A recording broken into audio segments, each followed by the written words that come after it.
Welcome to Night Reader, here to help you leave the worries of the world behind and slip into deep sleep.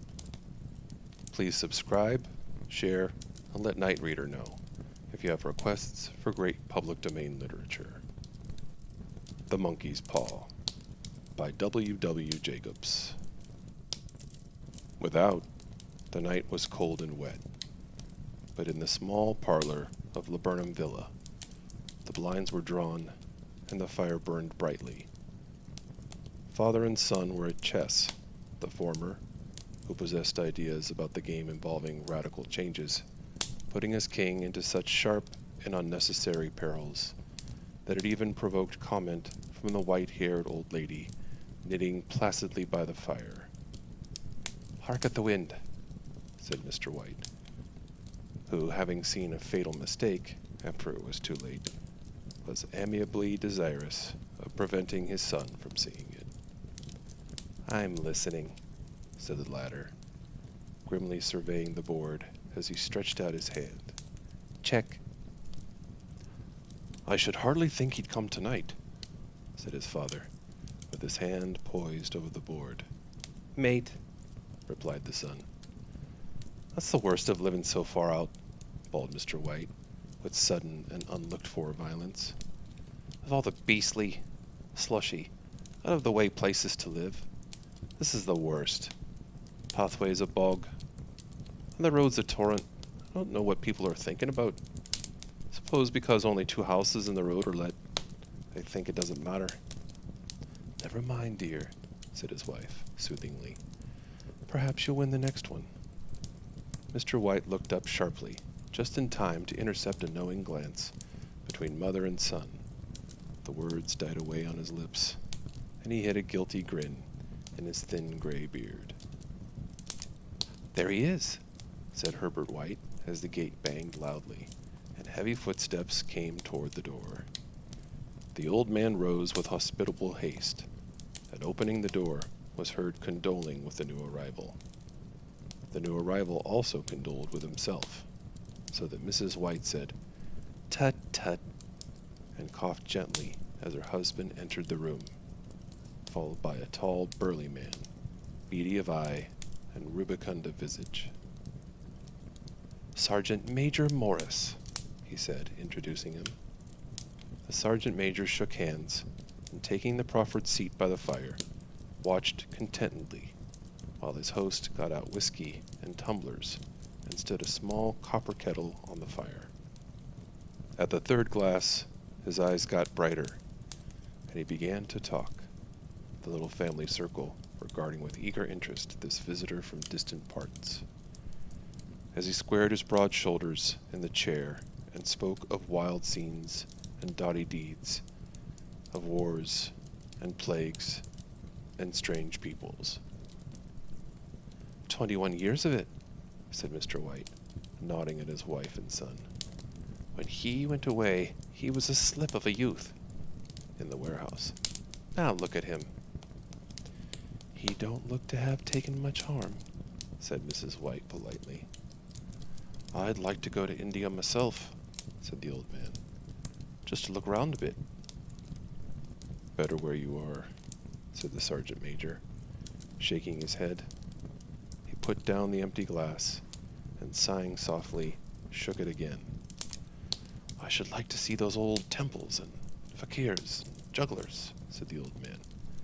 "What was that you started telling me the other day about a monkey's paw or something, Morris?" "Nothing," said the soldier hastily. "Leastways, nothing worth hearing." "Monkey's paw?" said Mrs. White curiously. "Well, it's just a bit of what you might call magic, perhaps," said the sergeant major, offhandedly. His 3 listeners leaned forward eagerly. The visitor absent-mindedly put his glass up to his lips, and then set it down again. His host filled it for him. "To look at," said the sergeant major, fumbling in his pocket, "it's just an ordinary little paw, dried to a mummy." He took something out of his pocket and proffered it. Mrs. White drew back with a grimace, but her son, taking it, examined it curiously. "And what is there special about it?" inquired Mr. White, as he took it from his son, and having examined it, placed it upon the table. "It had a spell put on it by an old fakir," said the sergeant major. "A very holy man. He wanted to show that fate ruled people's lives, and that those who interfered with it did so to their sorrow. He put a spell on it, so that 3 separate men could each have 3 wishes from it." His manner was so impressive that his hearers were conscious that their light laughter jarred somewhat. "Well, why don't you have 3, sir?" said Herbert White, cleverly. The soldier regarded him in the way that middle age is wont to regard presumptuous youth. "I have," he said quietly, and his blotchy face whitened. "And did you really have the 3 wishes granted?"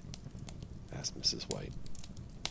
"I did," said the sergeant major, and his glass tapped against his strong teeth. "And has anybody else wished?" persisted the old lady. "The first man had his 3 wishes, yes," was the reply.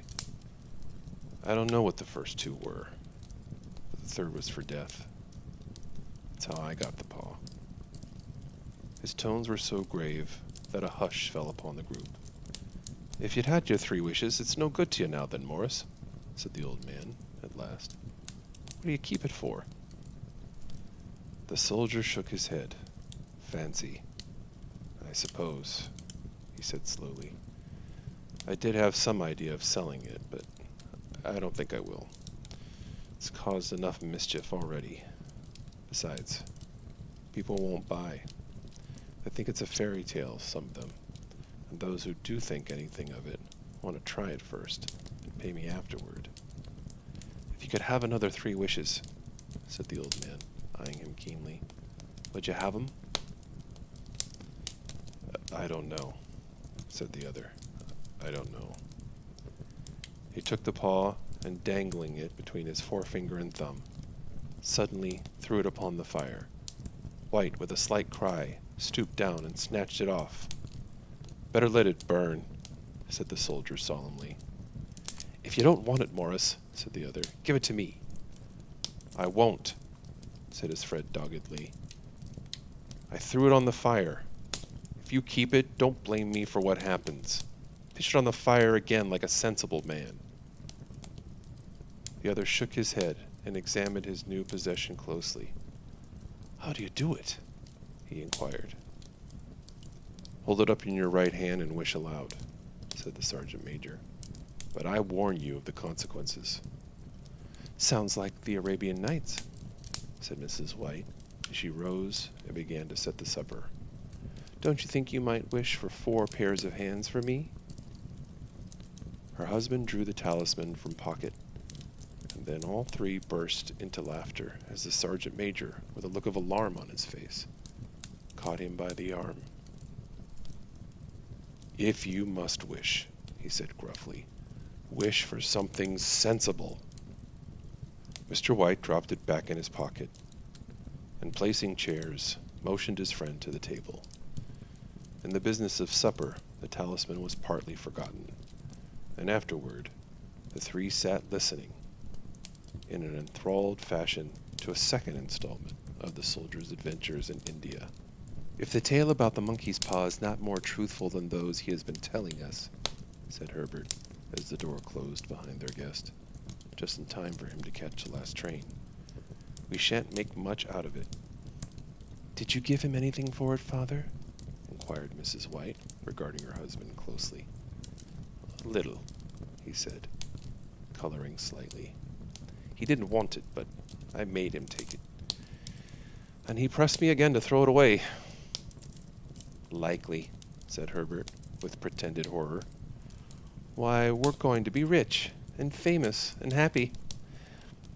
Wish to be an emperor, father, to begin with. Then you can't be henpecked." He darted round the table, pursued by the maligned Mrs. White, armed with an antimacassar. Mr. White took the paw from his pocket and eyed it dubiously. "I don't know what to wish for, and that's a fact," he said. Seems to me I've got all I want. If you only cleared the house, you'd be quite happy, wouldn't you? Said Herbert, with his hand on his shoulder. Well, wish for 200 pounds. Then, that'll do it. His father, smiling shamefacedly at his own credulity, held up the talisman, as his son, with a solemn face, somewhat marred by a wink at his mother, sat down at the piano and struck a few impressive chords.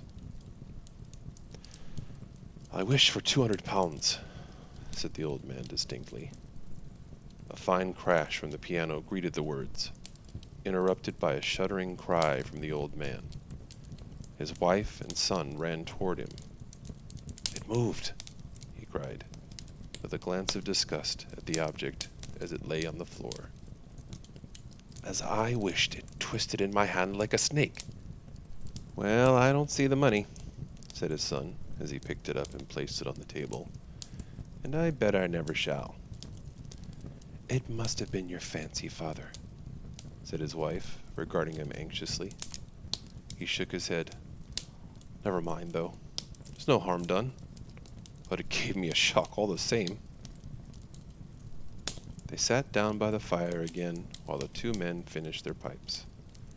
Outside, the wind was higher than ever, and the old man started nervously at the sound of a door banging upstairs. A silence unusual and depressing settled upon all three, which lasted until the old couple rose to retire for the night. I expect you'll find the cash tied up in a big bag in the middle of your bed, said Herbert, as he bade them good night, and something horrible squatting on top of the wardrobe, watching you as you pocket your ill-gotten gains. He sat alone in the darkness, gazing at the dying fire, and seeing faces in it. The last face was so horrible and so simian that he gazed at it in amazement. It got so vivid that with a little uneasy laugh, he felt on the table for a glass containing a little water to throw over it. His hand grasped the monkey's paw, and with a little shiver, he wiped his hand on his coat and went up to bed. In the brightness of the wintry sun next morning, as it streamed over the breakfast table, he laughed at his fears. There was an air of prosaic wholesomeness about the room, which it had lacked on the previous night, and the dirty, shriveled little paw was pitched on the sideboard with a carelessness which betokened no great belief in its virtues. I suppose all old soldiers are the same, said Mrs. White. The idea of our listening to such nonsense! How could wishes be granted in these days? And if they could, how could 200 pounds hurt you, father? Might drop on his head from the sky, said frivolous Herbert. Morris said the things happened so naturally, said his father, that you might, if you so wished, attribute it to coincidence. Well, don't break into the money before I come back, said Herbert, as he rose from the table. I'm afraid it'll turn you into a mean, avaricious man, and we shall have to disown you. His mother laughed, and following him to the door, watched him down the road, and returning to the breakfast table, was very happy at the expense of her husband's credulity, all of which did not prevent her from scurrying to the door at the postman's knock, nor prevent her from referring somewhat shortly to retired sergeant majors of bibulous habits when she found that the post brought a tailor's bill. Herbert will have some more of his funny remarks, I expect, when he comes home, she said, as they sat at dinner. I dare say, said Mr. White, pouring himself out some beer. But for all that, the thing moved in my hand. That I'll swear to. You thought it did, said the old lady soothingly. I say it did, replied the other. There was no thought about it. What's the matter? His wife made no reply. She was watching the mysterious movements of a man outside, who, peering in an undecided fashion at the house, appeared to be trying to make up his mind to enter. In mental connection with the 200 pounds, she noticed that the stranger was well dressed and wore a silk hat of glossy newness. 3 times he paused at the gate and then walked on again. The 4th time he stood with his hand upon it, and then with sudden resolution flung it open and walked up the path. Mrs. White at the same moment placed her hands behind her, and hurriedly unfastening the strings of her apron, put that useful article of apparel beneath the cushion of her chair. She brought the stranger, who seemed ill at ease, into the room. He gazed at her furtively and listened in a preoccupied fashion as the old lady apologized for the appearance of the room and her husband's coat, a garment which he usually reserved for the garden. She then waited as patiently as her sex would permit for him to broach his business. But he was at first strangely silent. I was asked to call, he said at last, and stooped and picked a piece of cotton from his trousers. I come from Ma and Megan's. The old lady started. Is anything the matter? She asked, breathlessly. Has anything happened to Herbert? What is it? What is it? Her husband interposed. There, mother, he said, hastily. Sit down and don't jump to conclusions. You've not brought bad news. And he eyed the other wistfully. I'm sorry, began the visitor. Is he hurt? Demanded the mother, wildly. The visitor bowed in assent. Badly hurt, he said, quietly. But he's not in any pain. Oh, thank God, said the old woman, clasping her hands. Thank God for that. She broke off suddenly, as the sinister meaning of the assurance dawned upon her, and she saw the awful confirmation of her fears in the other's averted face. She caught her breath, and turning to her slow-witted husband, laid her trembling old hand upon his. There was a long silence. He was caught in the machinery, said the visitor at length in a low voice. Caught in the machinery? Repeated Mr. White in a dazed fashion. Yes. He sat staring blankly out of the window, and taking his wife's hand between his own, pressed it, as he had been wont to do in their old courting days, nearly 40 years before. He was the only one left to us, he said, turning gently to the visitor. The other coughed, and rising, walked slowly to the window. The firm wished me to convey their sincere sympathy about your great loss, he said, without looking round.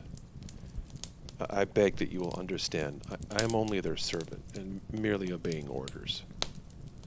There was no reply. The old woman's face was white, her eyes staring, and her breath inaudible. On the husband's face was a look such as his friend the sergeant might have carried into his first action. I was to say that Ma and Megan's disclaim all responsibility, continued the other.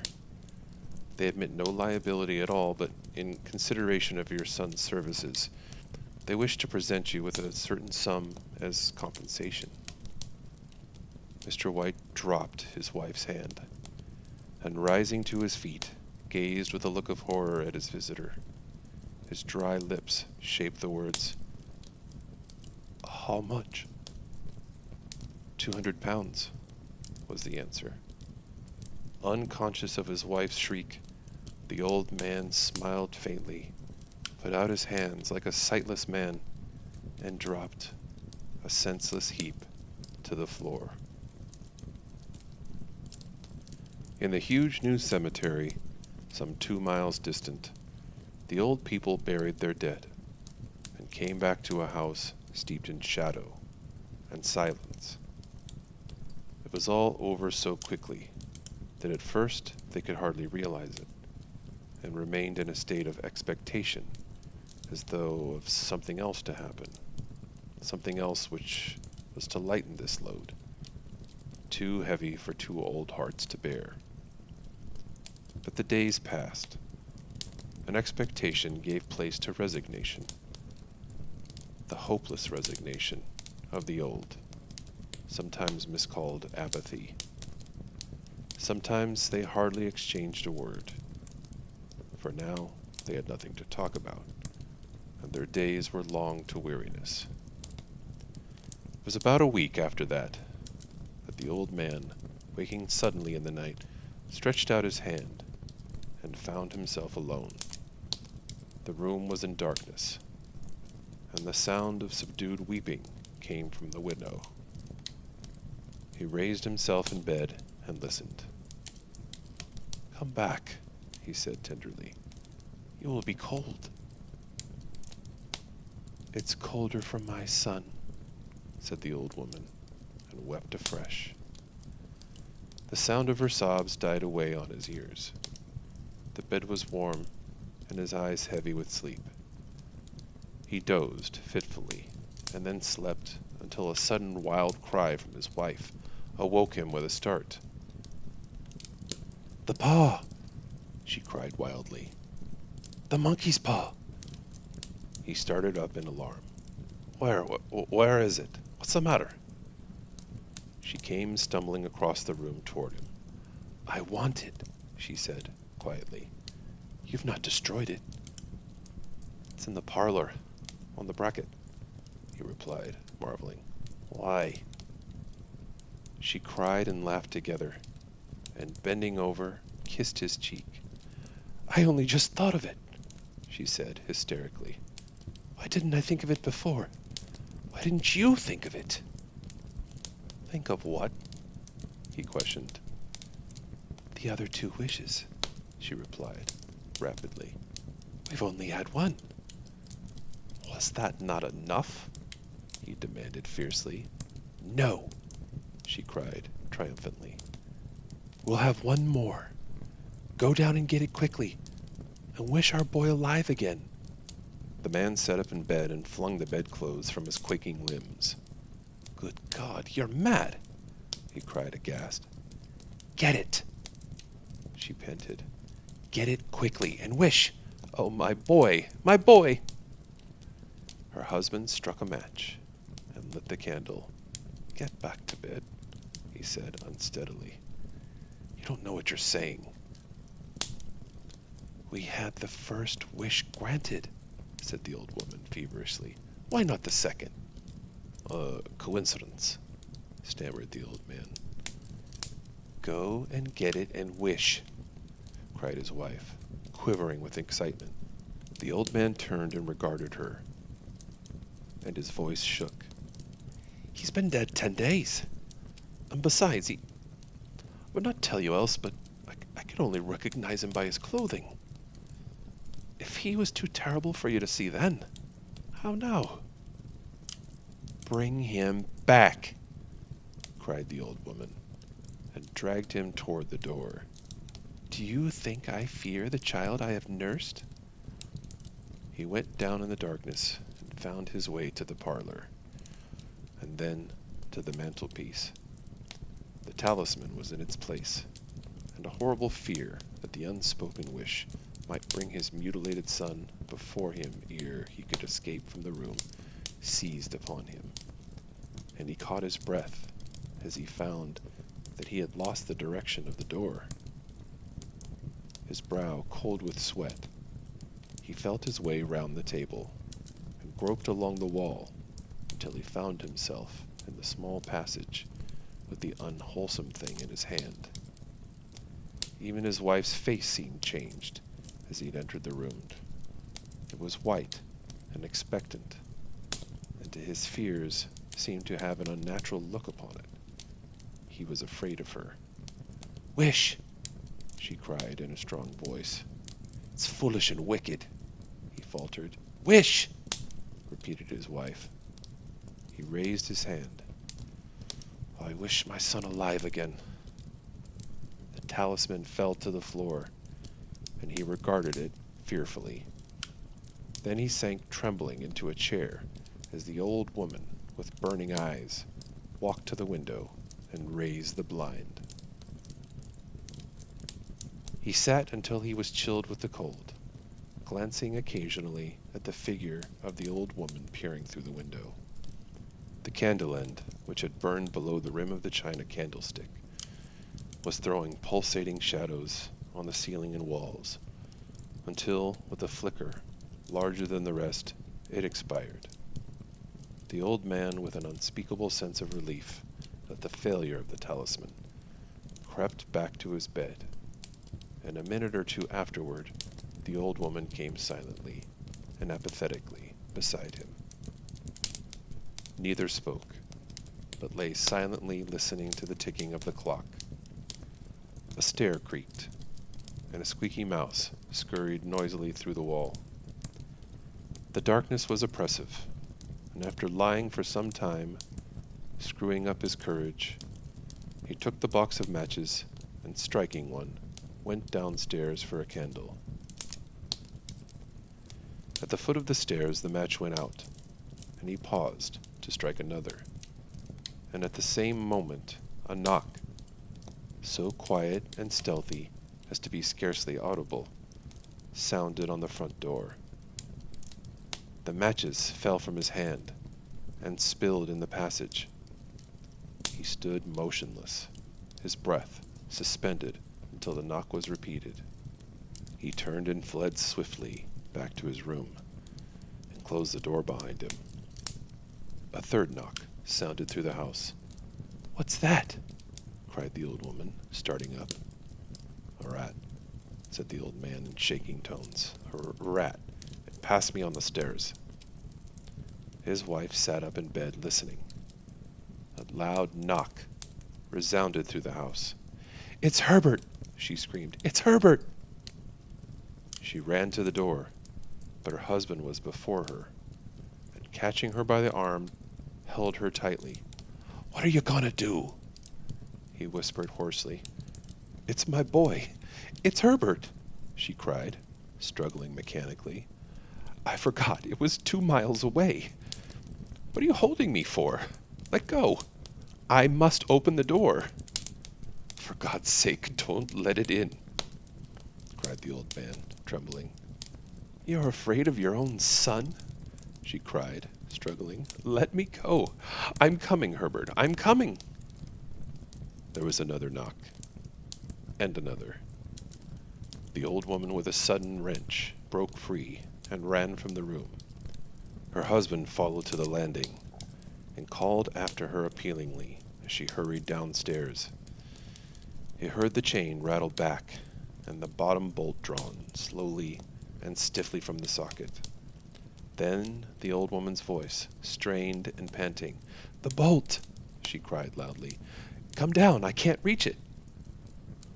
But her husband was on his hands and knees, groping wildly on the floor in search of the paw. If he could only find it before the thing outside got in.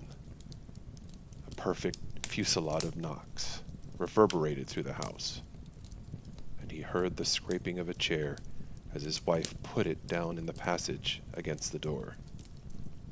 He heard the creaking of the bolt as it came slowly back, and at the same moment he found the monkey's paw and frantically breathed his third and last wish. The knocking ceased suddenly, although the echoes of it were still in the house. He heard the chair drawn back and the door opened. A cold wind rushed up the staircase, and a long, loud wail of disappointment and misery from his wife gave him courage to run down to her side, and then to the gate beyond. The street lamp, flickering opposite, shone on a quiet and deserted road.